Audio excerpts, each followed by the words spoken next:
Hello my dear student, welcome back to Aadin classes. Aadin ક્લાસીસમાં મારા દરેક વાલા વિદ્યાર્થીઓનું હાર્દિક સ્વાગત કરું છું. દરેક ધોરણ 11 આર્ટ્સ અને ધોરણ 11 કોમર્સમાં ભણતા જેટલા પણ વિદ્યાર્થીઓ છે એ વિદ્યાર્થીઓ માટે ખાસ આપણે આજે તમારી જે વાર્ષિક પરીક્ષા હવે સ્ટાર્ટ થવા જઈ રહી છે, તો આ વાર્ષિક પરીક્ષાની અંદર ધોરણ 11 આર્ટ્સ અને કોમર્સ બંનેને સેમ ગુજરાતીનું પેપર સેમ ટુ સેમ હોય છે, ઇંગ્લિશ અને ગુજરાતી સેમ ટુ સેમ હોય છે. તો આજના વિડીયોની અંદર આપણે મોસ્ટ આઈએમપી ગુજરાતીના પેપરનું સોલ્યુશન કરવાના છીએ. જે પેપર તમને ક્યાંક ને ક્યાંક પેપરમાંથી બેઠા પ્રશ્નો તમને તમારા પેપરની અંદર પૂછાઈ શકે છે. મારું માનો તો મેક્સિમમ તમારે પેપર સોલ્યુશન વધારે કરવાના છે, કારણ કે પેપર સોલ્યુશનમાંથી જ રિપીટેડલી પ્રશ્નો તમારી પરીક્ષાની અંદર તમારા પેપરની અંદર તમને જોવા મળી શકે છે. પછી મને કહેતા નહીં કે બેન તમે કીધું નહોતું. એટલે દરેક વિદ્યાર્થીને ખાસ જણાવી દઉં કે તમે આર્ટ્સમાં અભ્યાસ કરો છો યા તમે કોમર્સમાં અભ્યાસ કરો છો, તો તમારા માટે આજનો વિડીયો ખૂબ જ મોસ્ટ ઇમ્પોર્ટન્ટ છે. આપણી ચેનલની અંદર તમે નવા હોય તો ખાસ ચેનલને સબસ્ક્રાઇબ કરી લેજો. તમારી જે વાર્ષિક પરીક્ષા છે, તો આ વાર્ષિક પરીક્ષાને લગતા જેટલા પણ વિષય છે, આર્ટ્સના જેટલા પણ વિષય છે અને કોમર્સના જેટલા પણ વિષય છે, એ દરેક વિષયના મોસ્ટ આઈએમપી ક્વેશ્ચન અને એના પેપર સોલ્યુશન તમને આપણી ચેનલમાંથી મળી જવાના છે.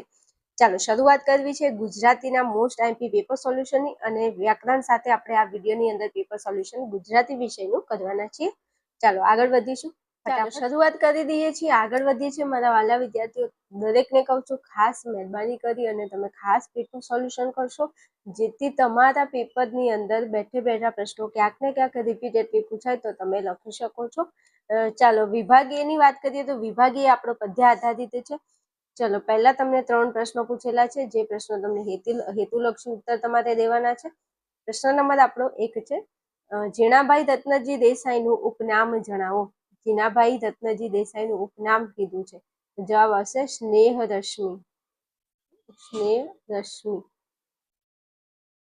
જીણાભાઈ રત્નજી દેસાઈનું ઉપનામ તમને કીધું છે, તો એમનું ઉપનામ આવશે સ્નેહરશ્મિ. ફરીથી રિપીટેડલી પ્રશ્ન પૂછાઈ શકે છે, તમારે ધ્યાન રાખવાનું છે.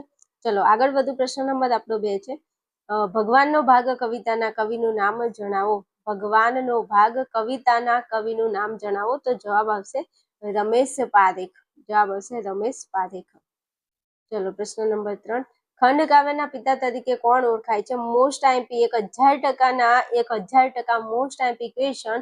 પછી તમે મને કહેતા નહીં કે બેન તમે કીધું નહોતું, એટલે મારા ગળાના હમસે પ્રશ્ન યાદ રાખજો. તો ખંડકાવ્યના પિતા તરીકે મણિશંકર રત્નજી ભટ્ટ ઓળખાય છે, જેને આપણે કાંત કહીએ છીએ અને જેને તમે ઉષ્ણસ તરીકે પણ ઓળખો છો. ઉષ્ણસ એટલે મણિશંકર ભટ્ટ લખો તો પણ સાચું છે, કાંત અથવા તો ઉષ્ણસ તમે લખી શકો છો.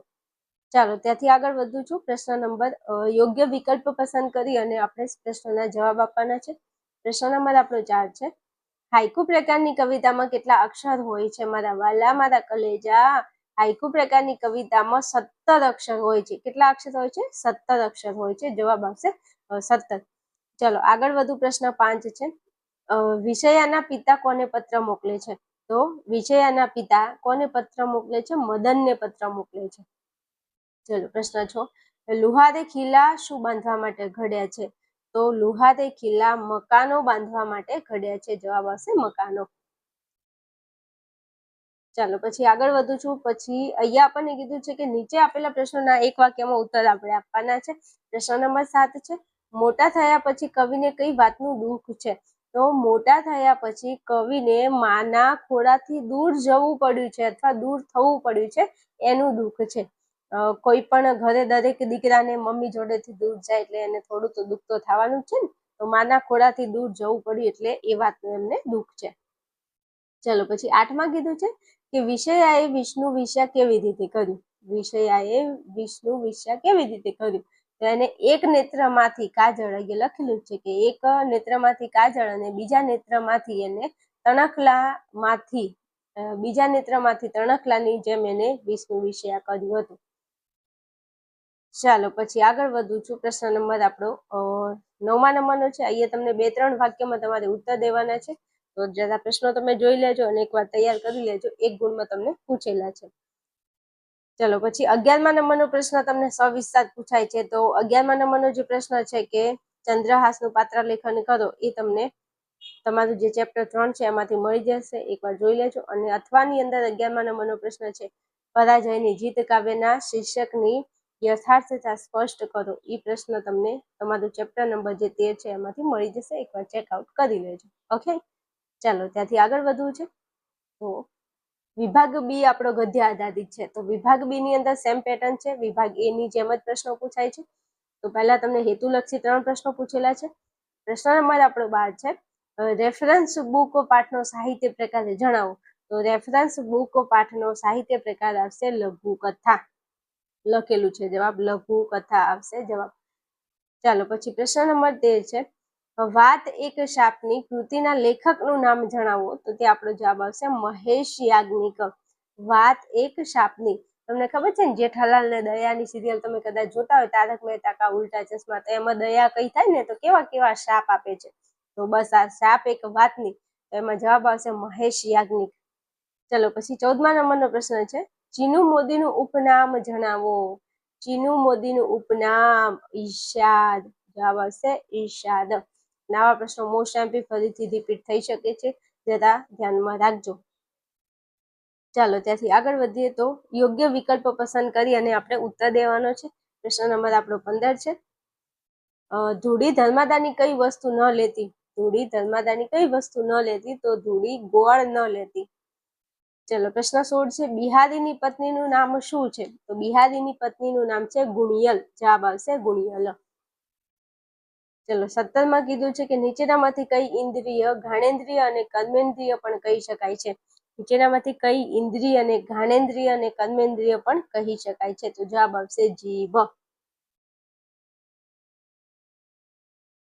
ચલો ત્યાંથી આગળ વધુ. તો એક વાક્યમાં આપણે પ્રશ્નોના ઉત્તર દેવાના છે. એમાં 18મો આપણો પ્રશ્ન છે કે શાસ્ત્રીજીને કયા બે કાર્યક્ષેત્રો અતિશય પ્રિય હતા. શાસ્ત્રીજીને કયા બે કાર્યક્ષેત્રો અતિ પ્રિય હતા. તો ત્યાં આપણો જવાબ આવશે સંશોધન કાર્ય અને કોષ કાર્ય. શાસ્ત્રીજી હતા એમને કયા બે કાર્યો વધારે પ્રિય હતા, તો સંશોધન કાર્ય અને કોષ કાર્ય. ચલો પછી 19માં કીધું છે, જયશંકર સુંદરીના અભિનય ગુરુ કોણ હતા. તો જયશંકર સુંદરીના અભિનય ગુરુ બાપુલાલ નાયક. નાયક નહીં ખલનાયક હે તું, સોની મની તું ભણવાનું કરજે નાયકવાદી, એટલે બાપુલાલ, નહીં કહેતા બાપુ બાપુ. આ તો જયશંકર સુંદરીના અભિનય ગુરુ કોણ હતા, બાપુલાલ નાયક હતા. રેડી. ચાલો પછી આગળ વધીએ. તો પ્રશ્નોના તમારે 2-3 વાક્યોમાં ઉત્તર આપવાના છે મારા વાલા મારા કલેજાઓ. તો 20મા નંબરનો તમને જે પ્રશ્ન પૂછેલો છે એ પ્રશ્ન તમને ચેપ્ટર તમારું જે 26મા નંબરનું છે એમાંથી મળી જશે. અને 21મા નંબરનો તમારો જે પ્રશ્ન છે એ તમને ચેપ્ટર 4 માંથી મળી જશે. એકવાર ટેલી કરી લેજો, ચેકઆઉટ કરી લેજો.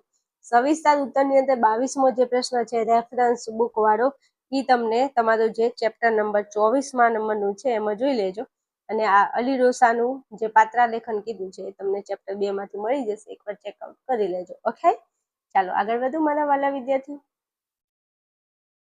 ચલો વિડીયોની અંદર આગળ વધુ એ પહેલા દરેક મારા એવા વાલા વિદ્યાર્થીઓ હાલ ધોરણ 11 આર્ટ્સમાં ભણે છે અને હવે ધોરણ 11 આર્ટ્સની તમારી આ એક્ઝામ જેવી પૂરી થાય પછી તમે ધોરણ 12 આર્ટ્સની અંદર આવશો તો એમાં તમારી તૈયારી તમારે કરવી પડશે. ધોરણ 12 આર્ટ્સની અંદર જો તમારે ટોપર બનવું છે અથવા કોઈ પણ વિષયની અંદર તમારે 95+ માર્ક લાવવા છે તો તમે કોઈ ટ્યુશનમાં જશો અથવા તો કોઈ પણ ક્લાસ કરશો. એમાં ઓનલાઈન ક્લાસ તમે કરશો અથવા તો તમે ઓફલાઈન ટ્યુશન જશો. હવે જો તમારે ઓફલાઈન ટ્યુશન ના જવું હોય કે બીજા ત્રીજા કોઈ ક્લાસ ન કરવા હોય તો આપણું આર્યન ક્લાસીસ નામનું એપ્લિકેશન છે. તો પ્લે સ્ટોરમાં જાઓ, ફટાફટ પ્લે સ્ટોરમાંથી તમારે આર્યન ક્લાસીસ નામનું એપ્લિકેશનને ડાઉનલોડ કરવાનું છે. આ વિડીયોની નીચે ડિસ્ક્રિપ્શનમાં લિંક આપેલી છે આપણે એપ્લિકેશનની, તો તમે એપ્લિકેશન ત્યાંથી ડાઉનલોડ કરી શકો છો. ઘરે બેઠા તમારે કોઈ પણ ઓફલાઈન ટ્યુશનમાં અપડાઉન કરવાની જરૂર નથી. ઘરે બેઠા તમે એકદમ ઇઝી વેમાં હસી મજાક સાથે મારી સાથે તમે ધોરણ 12 આર્ટ્સનો કોર્સ અને ધોરણ 12 આર્ટ્સને લગતા 8 વિષય તમે મારી સાથે ભણી શકો છો. એમાં તમને જણાવી દઉં કે આ 8 વિષય હું એકલી સેલ્ફ ભણાવું છું, મારી જાતે ભણાવું છું. બીજી કોઈ જ વધારાની કોઈ ફેકલ્ટી નથી. હું જાતે તમને 8 વિષય ભણાવવાની છું. અને એકવાર મારી મેથડ તમારે જોવી હોય તો આપણા ધોરણ 12 આર્ટ્સને લગતા કોઈ પણ ચેપ્ટર તમે ખોલજો, ડેમો વિડીયો અવેલેબલ છે આપણી યુટ્યુબ ચેનલની અંદર. એકવાર તમે પહેલા ડેમો વિડીયો જોઈ લો, હું ભણાવું એમાં ખબર પડે છે. પછી તમારે આ કોર્સની અંદર જોઈન થવાનું છે. આપણો જે કોર્સ છે એ કોર્સની જે બેચ છે, બેચનું નામ છે રામબાણ ટોપર બેચ 2027 અને આ કોર્સ આ બેચ ચાલુ થઈ ગઈ છે. બેચની પ્રાઇસ છે 3,999 રૂપિયા. ઓફર પ્રાઇસની અંદર તમને 3,999 ની અંદર 8 વિષય મળી જાય છે. ઓફલાઈન ટ્યુશનની અંદર એક વિષયની 5,000, 7,000 કે 10,000 ફીસ હોય છે. એ જે વિષયો છે તમે ઓફલાઈન ભણો છો એની સાથે તમને અહીંયા ઓનલાઈનની અંદર 8 વિષય અને એમાં નોર્મલ કોસ્ટ માત્ર 3,999 તમને 8 વિષયનો કોર્સ મળી જવાનો છે. તમારે કોઈ જગ્યાએ ખોટો ટાઈમ, ખોટો પૈસા કોઈ જગ્યાએ બગાડવાની જરૂર નથી મારા વાલાઓ. તમે એકવાર ખાલી ડેમો વિડીયો જોઈ લેજો. મારી જોડે જે વિદ્યાર્થીઓ ભણે છે એમને 100માંથી 100 માર્ક આવે છે દરેક વિષયની અંદર. તો તમે પણ 100માંથી 100 માર્ક લાવી શકો છો. પાસ થવાની મહેનત તમે કરી શકો છો. 7 ટ્રાય વાળા વિદ્યાર્થીઓ મારા કોર્સમાં ભણી અને પાસ થઈ ગયા છે. તો તમે વિચારી શકો છો કે તમારું જેવું પરિણામ તમે ધાર્યું છે એવું પરિણામ તમે લાવી શકો છો કોર્સમાંથી. કોઈ વિદ્યાર્થી એવો છે કે બેન મારે બધા વિષયની જરૂર નથી, મારે માત્ર ગુજરાતીની જ જરૂર છે. તો આ જે 8 વિષય ઉપર મેં તમને જણાવ્યા એ 8 વિષયમાંથી કોઈ પણ એક વિષય પણ તમે ખરીદી શકો છો. આપણા એપ્લિકેશનમાં 2 રીતે તમને કોર્સ મળે છે. એક તો તમે 8 વિષય એક સાથે ખરીદી શકો છો. જો 8 વિષય નથી ખરીદવા, ખાલી એક જ વિષય ગુજરાતી કે હિન્દી, સંસ્કૃત, ઇંગ્લિશ કે તમારે તત્વજ્ઞાન, મનોવિજ્ઞાન, ભૂગોળ અને સમાજશાસ્ત્ર આ 8 વિષય છે. આ 8 વિષયમાંથી તમારે કોઈ એક વિષય ખરીદવો છે તો પણ તમે ખરીદી શકો છો. કોઈ ટેન્શન નથી. દરેક તમારી ડિમાન્ડને ધ્યાનમાં રાખી અને આપણે આપણા એપ્લિકેશનની અંદર આ કોર્સ સેટલમેન્ટ કરેલો છે. એક વિષય ખરીદવો છે તો એની નોર્મલ પ્રાઇસ છે 699 રૂપિયા. વધારે હવે તમારે કોઈ પણ ઇન્ફોર્મેશન જોઈએ છે તો તમને અહીંયા મેં નંબર આપેલો છે. આ નંબર ઉપર તમે મને ફોન મેસેજ કરી અને વધારે માહિતી મેળવી શકો છો. ઓકે, ચલો આગળ વધીએ છીએ. આ સાથે જ આપણા વિડીયોની અંદર આપણા ટોપિકમાં ચલો આગળ આપણે વિભાગ બી પૂરો કર્યો છે અને હવે આપણે આગળ વધવું છે વિભાગ સી ઉપર જવું છે. ચાલો વિભાગ સી ની અંદર વિભાગ સી આપણો વ્યાકરણ આધારિત છે.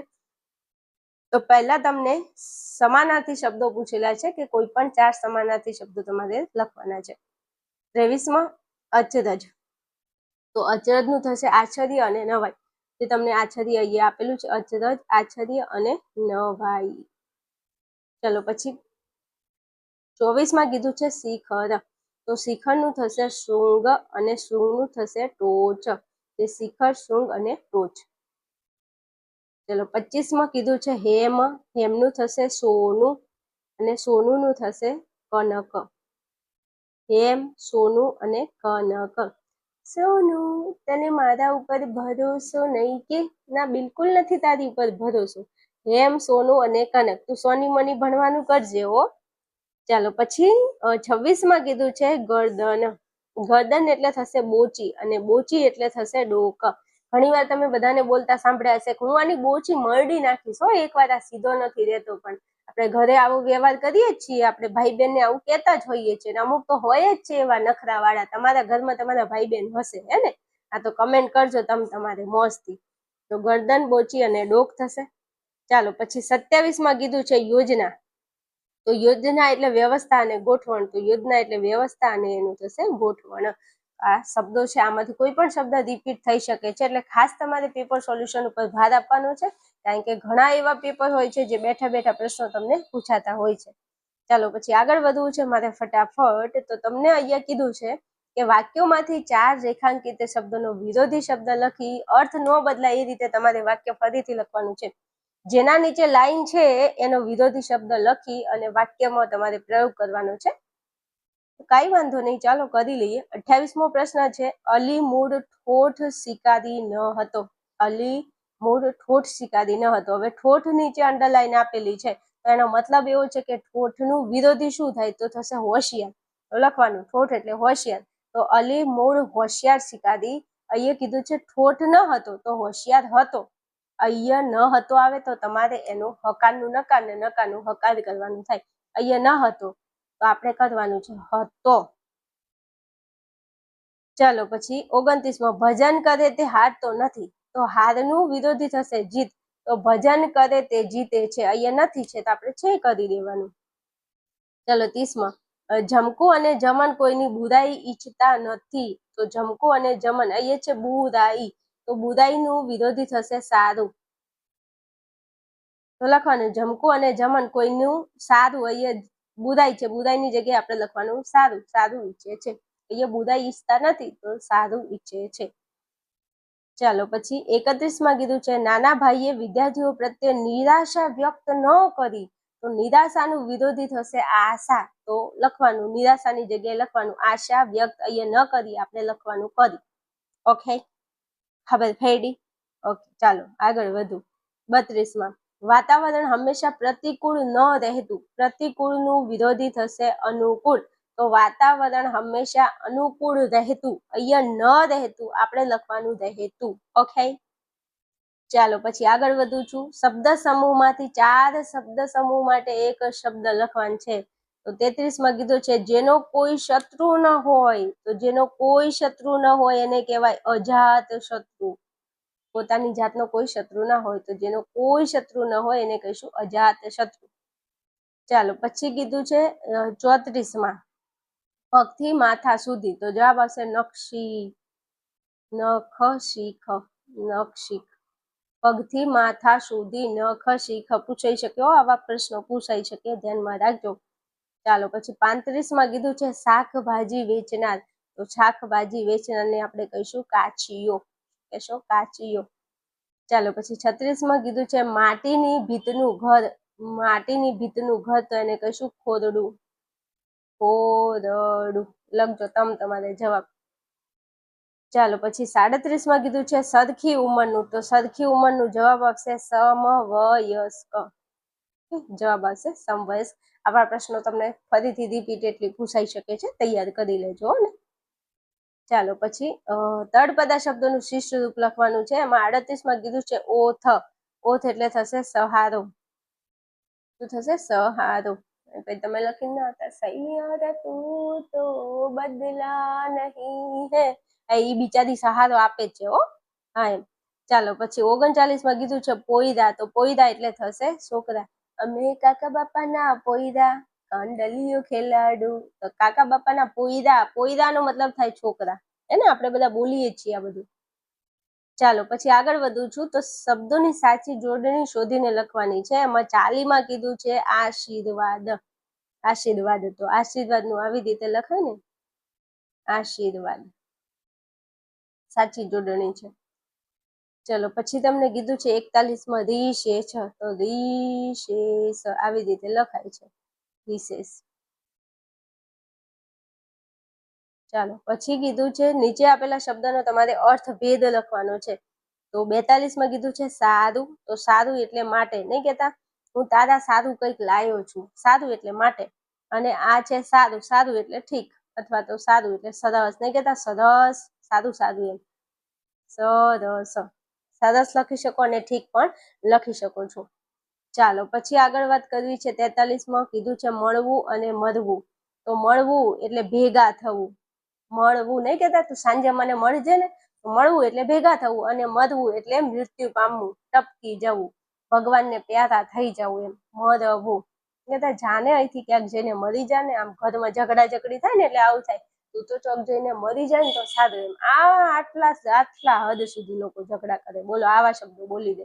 પણ ભાઈ ગુસ્સો ચડે ને તો શાંતિથી મોઢા ઉપર આમ ચૂપ કરીને બેસી જવાનું. ગુસ્સામાં કાંઈ વધારે બોલવાનું નહીં. નહીં તો કહેવાય ને કે આમ મહાભારત જેવી પરિસ્થિતિ સર્જાય ઘરમાં, હે ને? સાચું કહું છું ને? હા, બસ. તો ચાલો પછી તમને કીધું છે 2 રૂઢિપ્રયોગનો અર્થ આપી વાક્યમાં પ્રયોગ કરવાનો છે. તો વાંધો નહીં, ચલો કરી દઈએ. 44માં તમને કીધું છે કે કર્યા ભોગવવા. તો કર્યા ભોગવવાનો મતલબ શું થાય? તો અહીંયા લખેલું છે કરેલા કર્મનું ફળ ભોગવવું. કરેલા કર્મનું ફળ ભોગવવું, ફળ ભોગવવું. તમને ખબર હશે કે આપણે હિન્દુ ધર્મની અંદર શ્રી કૃષ્ણએ કીધું છે કે तुम जैसा कर्म करते हो वैसा फल तुमको मिलता है. આપણે જેવું કર્મ કરીએ એવું ફળ મળે છે. કરેલા કર્મના બદલા દેવા તો પડે છે, દેવા તો પડે છે, અંતે સૌને નડે છે. તમને ખબર હશે આવા ભજનો છે જો તમે સાંભળ્યા હોય તો. અને અત્યારે એકચ્યુઅલી આપણે રીલ્સોના જમાનાની અંદર અત્યારના છોકરાઓને ક્યાંથી ભજનોની ખબર હોય. પણ આ બધું સાચું છે ભાઈ. કરેલા કર્મના બદલા દેવા પડે છે એમ. કેવું પડે મારે કર્મનો સંગાથી રાણા મારું કોઈ નથી લખ્યા એના જુદા જુદા લેખ. અમારા વલાવ તમે હાલ 11મા ધોરણમાં છો, 12મા ધોરણમાં આવજો એટલે મોજે મોજ કરવાની છે. અને કોર્સની અંદર પણ આવી રીતે હસી મજાક સાથે સોંગ ગાતા ગાતા મસ્ત શાંતિથી ભણવાનું છે. અને જે વિદ્યાર્થીઓને કોર્સ ખરીદવો હોય ને તમને, તો ડિસ્ક્રિપ્શનમાં લિંક આપેલી છે એપ્લિકેશનની, અને આપણો નંબર પણ છે શોર્ટ વિડીયોમાં. એ નંબર લઈ અને તમે મને ફોન મેસેજ કરી અને વધારે ઇન્ફોર્મેશન મેળવી શકો છો. ચાલો વાત આપણે અહીંયા કરતા હતા, કર્યા ભોગવવા એટલે કરેલા કર્મનું ફળ ભોગવવું. 45માં કીધું છે પ્રાણ નીચોવા. પ્રાણ નીચોવા એટલે ખૂબ પરિશ્રમ કરવો, ખૂબ જ મહેનત કરવી, ખૂબ પરિશ્રમ કરવો. ચલો 46માં કળ ન વળવી. તો કળ ન વળવી તો જવાબ આવશે શાંતિ ન થવી. એ કહેતા આને કેમ કળ નથી થતી, તો શાંતિ ન થવી. ચાલો પછી આગળ વધવું છે ફટાફટ. 47મા નંબરનો પ્રશ્ન, એમાં તમને કીધું છે કે કોઈ પણ માંગ્યા મુજબ, સૂચના મુજબ તમારે કામ કરવાનું છે. કૌંસમાં સૂચના આપેલી છે. તો 47માં કીધું છે જે કારણ હોય તે વિના સંકોચે કહો, સંયોજક શોધીને લખો. તો સંયોજક છે તે અહીંયા આપેલું છે તે. બે વાક્યને જોડે એને કહેવાય સંયોજક. તો અહીંયા આ તે જે છે એ બે વાક્યને જોડે છે. ચલો પછી 48માં કીધું છે તે નારીનો પરમ ભાગ્ય જેને આવો હશે વરથાર. પ્રત્યય સુધારવાનો છે. તો મારા વાલા અહીંયા નારીનો છે, આપણે નારીનું કરવાનું છે. તે નારીનો નો કાઢી અને ખાલી નું કરવાનું છે. તે નારીનું પરમ ભાગ્ય જેને આવો હશે વરથાર. ચાલો પછી આગળ વધુ 49માં, સાહેબ આ એક ગાંડો ડોસો છે. વિભક્તિ ઓળખાવાની છે. તો સાહેબ આ એક ગાંડો છે, મને બહુ બીક લાગે છે, ગાંડાથી તમે ચેટે તો મને મારશે. તો આ એક ગાંડો છે એટલે અહીંયા કીધું છે સાહેબ, તો અહીંયા આવશે અષ્ટમી. અષ્ટમી વિભક્તિ. ઓકે. ચાલો પછી ત્યાંથી 50માં કીધું છે ઘણી ખરી ઇન્દ્રિયો પર આપણો કાબુ નથી. વાક્યનો પ્રકાર શોધીને લખવાનો છે. તો જવાબ આવશે નિષેધવાચક. નિષેધવાચક. ઘણી ખરી ઇન્દ્રિયો પર આપણો કાબુ નથી, નિષેધવાચક જવાબ આવશે. ચાલો પછી 51માં તમને કહ્યું છે કે કર્તરી વાક્ય બનાવવાનું છે. નાનપણમાં અમારાથી બોરા વીણવા જવાતું. તો આનું કર્તરી કરવાનું છે, તો લખવાનું છે અમે નાનપણમાં બોરા વીણવા જતા. તમે બધા જતા હશો વીણવા જતા, સાચી વાત. જ્યારે શિયાળાની સિઝન આવે એટલે બોયડીએ પહોંચી જવાનું બોર વીણવા. અમે નાનપણમાં બોરા વીણવા જતા. આ છે કર્તરી, જેમાં કર્તા મુખ્ય હોય, અમે એ કર્તા છે. 52માં પ્રશ્નાર્થ વાક્ય બનાવો. તો હિચકારું કૃત્ય જોઈને ઇન્સાનો બોલ્યા. તો પ્રશ્નાર્થ વાક્ય બનાવવાનું છે, તો પ્રશ્ન પૂછવાનું છે. તો હિચકારું કૃત્ય જોઈને ઇન્સાનો શું બોલ્યા, ખાલી શું લખવાનું છે, ને બોલ્યા પાછળ પ્રશ્નાર્થ ચિહ્ન, આટલું કરવાનું છે. ઇન્સાનો પછી લખવાનું છે શું, અને પછી બોલ્યા, અને પછી કરી દો પ્રશ્નાર્થ ચિહ્ન. રેડી? પૂરું, કાંઈ અઘરું નથી. ચલો વિભાગ ડી ઉપર આગળ વધીએ. વિભાગ ડી ની અંદર તમને અહીંયા કાવ્ય આપેલું છે, કાવ્ય વાંચવાનું છે, ને એના પછી તમને 5 પ્રશ્નો પૂછેલા છે. આ કાવ્યમાંથી તમારે જવાબ શોધીને લખવાનો છે. ચલો ત્યાંથી થોડું આગળ વધું. તો તમને કીધું છે કે ગદ્યખંડ વાંચી અને તેના પ્રશ્નોના ઉત્તર લખો. આ ગદ્યખંડ છે, તમે એનો સ્ક્રીનશોટ પાડી લ્યો અને એમાંથી તમારે આ નીચે પ્રશ્નો છે એનો જવાબ શોધીને તમારે લખવાનો છે. આ પ્રશ્નો તમને અહીંયા આપેલા છે, સ્ક્રીનશોટ લઈ શકો છો. ચલો પછી આ ફકરો આપેલો છે અને ગદ્યખંડનું તમારે 3જા ભાગમાં સંક્ષેપ કરવાનું છે. જોઈ લેજો જરા. ચાલો પછી આગળ વધું. તો અહીંયા તમારે વિરામ ચિહ્નો, આ તમે ખાલી 64 ને 65માં વિરામ ચિહ્નો જરા ટેલી કરી લેજો તમારી ટેક્સ્ટ બુકમાંથી. ચલો પછી લાસ્ટમાં આપણો વિભાગ ઈ છે. વિભાગ ઈ ની અંદર તમને પંક્તિનો વિચાર વિસ્તાર પૂછ્યો છે, એકવાર વિચાર વિસ્તાર જોઈ લેજો. પછી અહેવાલ આપેલો છે, તમારે અહેવાલ લખવાનો છે. વિદાયનો સમારંભનો અહેવાલ પૂછ્યો છે, જોજો જરા. અને લાસ્ટમાં તમને નિબંધ પૂછેલો છે. નિબંધ લખવાનો છે. 3 આપેલા છે, 3માંથી કોઈ પણ નિબંધ. તો તમને 3 આપેલા હોય છે, એમાંથી તમારે એક લખવાનું હોય છે. તો આવડે એમ કે નિબંધ તો, કારણ કે તમને અહીંયા મુદ્દા આપેલા છે ને એના આધારે તમારે લખવાનું હોય છે. એકવાર જરા પેપર સોલ્યુશન ખાસ કરી લેજો મારા વાલાઓ. અને ધોરણ 11 આર્ટ્સને લગતા દરેક વિષયના પેપર સોલ્યુશન આપણી ચેનલમાં આવી જવાના છે, એટલે કેવું ન પડે. ખાસ ચેનલને સબસ્ક્રાઇબ કરી લેજો. તમારી આ જે એક્ઝામ છે, વાર્ષિક પરીક્ષા, એમાં તમને આપણો વિડીયો ખૂબ જ ઉપયોગી થવાનો છે. આપણી ચેનલ પણ ખૂબ ઉપયોગી થવાની છે. એટલે ખાસ ચેનલને સબસ્ક્રાઈબ કરી લેજો. ચલો મળીશું નેક્સ્ટ વિડીયોમાં.